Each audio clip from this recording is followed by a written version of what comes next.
There are two downsides that I've identified, so I will list those first. Number 1. The machine can be side heavy. The air fryer lid stays on no matter what, and it causes the machine to be a bit side heavy when it is open and not in use. It won't be a problem if you keep it turned around backwards, but I had an issue when I was cleaning it. I turned it towards me and it fell off the counter and I got a nice big bruise on my calf. I thought it would be very dangerous if full of a hot liquid, but I don't think I'd ever put it in that position with it full. Still, I thought it worth mentioning. In use, I've always wanted it going the other way, but to be doubly safe, I don't get it anywhere near the edge of a counter. Number 2. The inner bowl is non-stick. I'd really rather it be stainless, but it does work very well and a non-stick is okay. It's what I call the good kind, safe and long-lasting.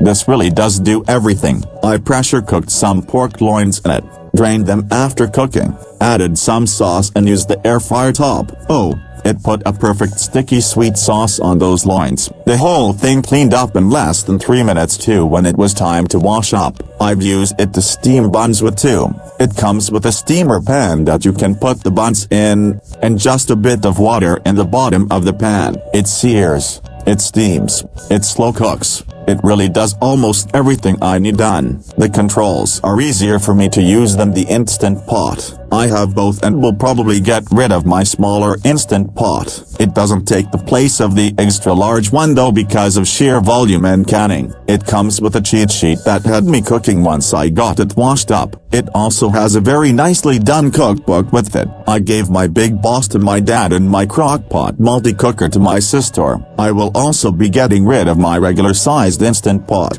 so I can definitely say that for me this takes the place of at least 3 small appliances. Now, if you have a big boss or large air fryer, no, this is only going to do a smaller amount, but I never used mine for large amounts anyway. I keep most of my small appliances on a set of shelves and get them down as needed, but for this one, I cleaned off a permanent place on the counter.